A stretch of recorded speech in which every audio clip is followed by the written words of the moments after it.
Here at Lake Wales, on the highest point of the Florida Peninsula known as Iron Mountain, is Edward Bok's gift to the American people, the Singing Tower and the 120-acre mountain lake sanctuary surrounding it, described by Mr. Bok as a sanctuary for humans and birds. He hoped that the human visitors would pause a while, listen to the ancient music of the bells against a background chorus of bird songs, and absorb the peace and beauty that are here. A part of that beauty is the song of the mockingbird. Northern visitors particularly like to see and hear Florida's state bird.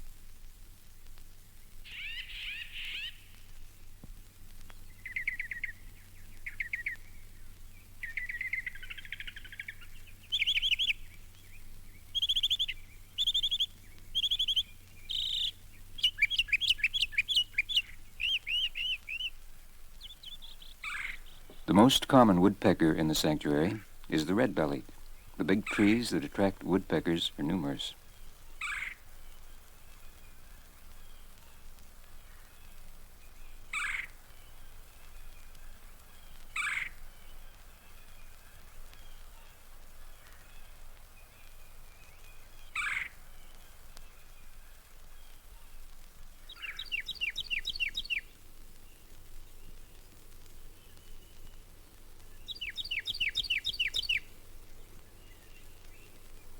Conspicuous proof that small birds do not necessarily have weak songs is the Carolina wren.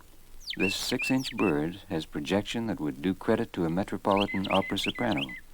You'll hear more often than see this wren, though. It flits around in shrubbery and on the ground.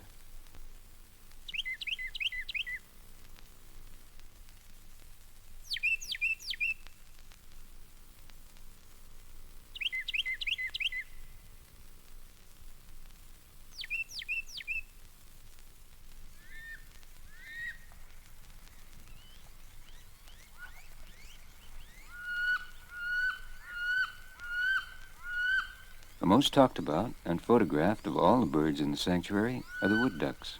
Brightly colored, usually shy and difficult to approach. Here they're totally unafraid because they find protection, food, and nesting sites in the many boxes placed in the trees for their use.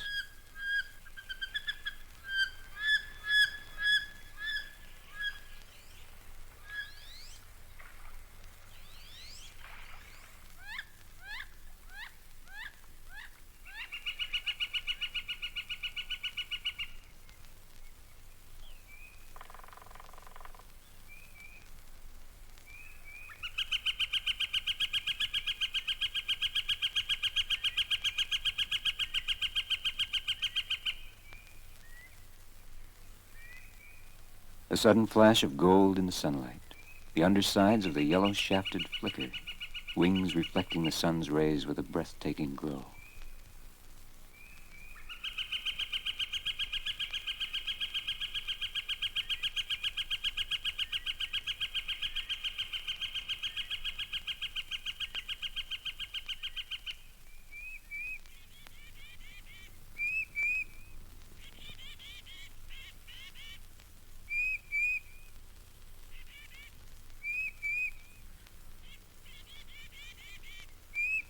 The tufted titmouse comes regularly to the bird feeders in the sanctuary.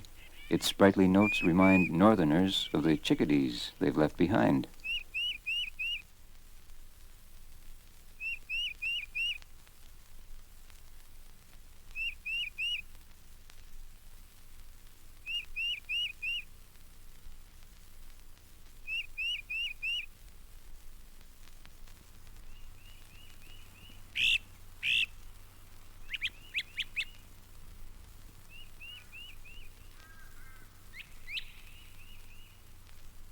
During the spring or early summer, the distinctive call of the great crested flycatcher is a dominating part of the bird song medley at the Mountain Lake Sanctuary.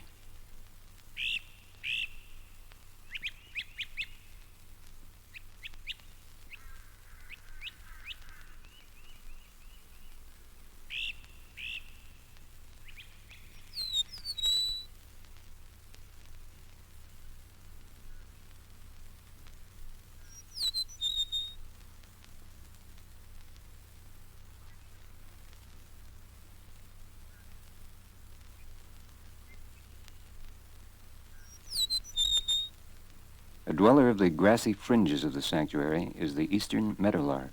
His far-reaching call is heard throughout his broad territory.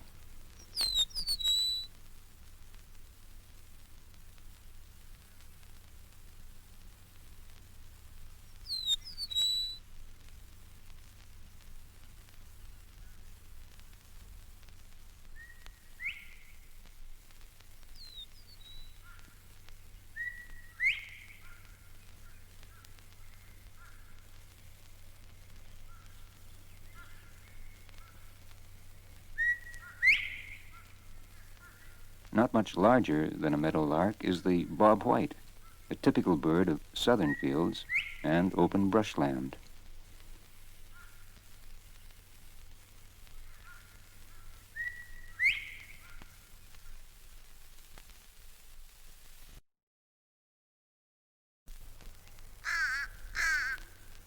Some people confuse this call with the cry of a young common crow, but he's the adult fish crow.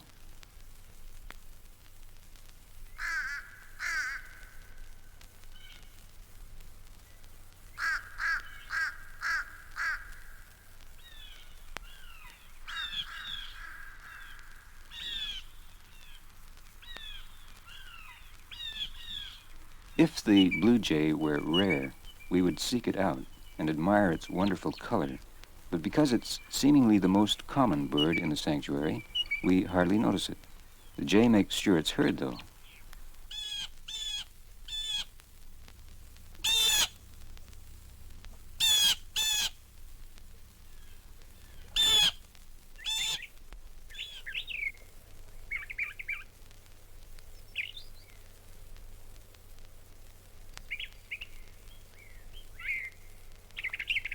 The rich, rufous plumage of the brown thrasher shows off to good advantage among the varying shades of green in the sanctuary.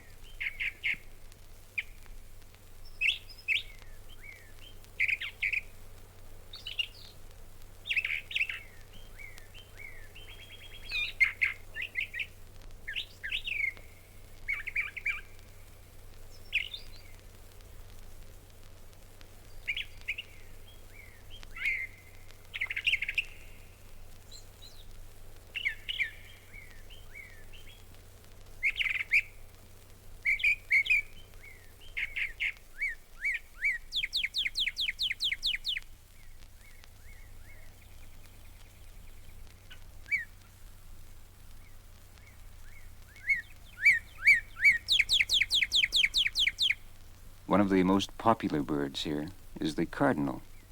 Their brilliant plumage is usually seen where shrubbery and underbrush afford the shelter and food that they require.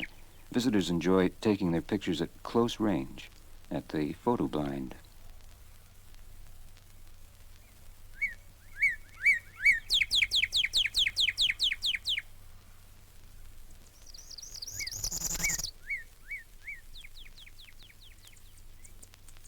The Parula warbler represents the many warblers that migrate through the sanctuary and the few that stay here. Few bird watchers fail to add it to their lists.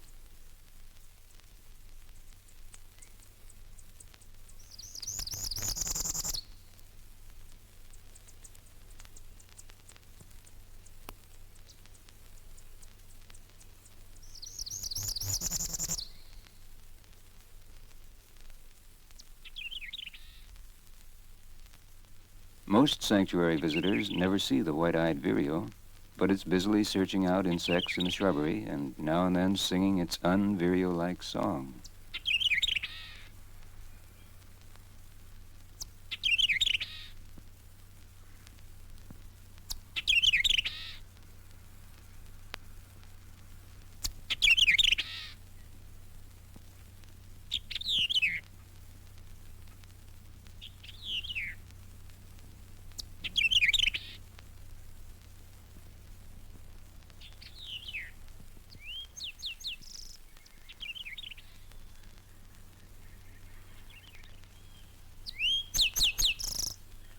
The sound of leaves being thrown about often reveals the presence of the rufous-sided towhee, a robin-like bird whose notes add variety and color to the bird chorus of this oasis in what's been termed the biological desert of orange groves that stretch up and down Central Florida's ridge section.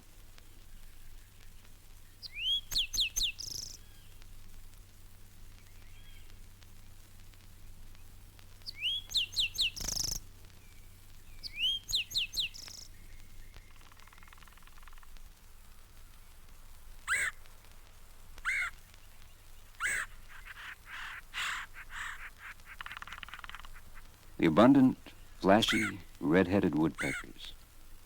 These woodpeckers nest in dead longleaf pines, which have been left standing for the benefit of cavity-nesting birds and mammals.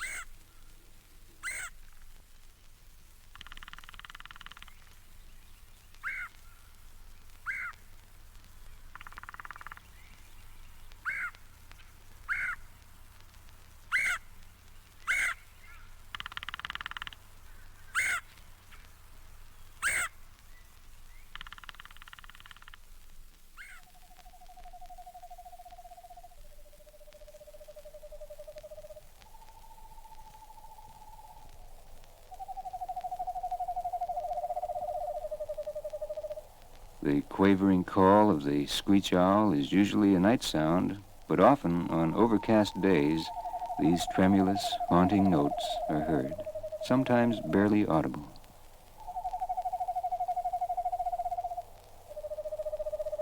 Evening approaches.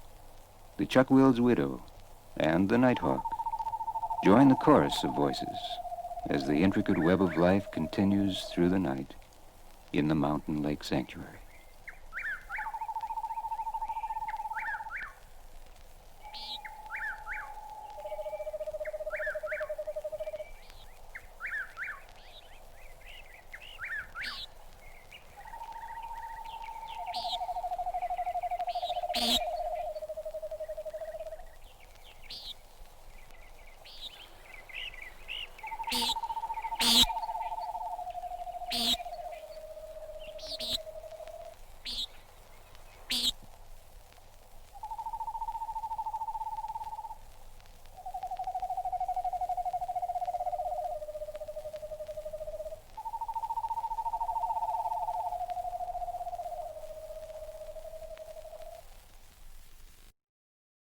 Thank you for watching another of my videos on Stingray Tom's Florida.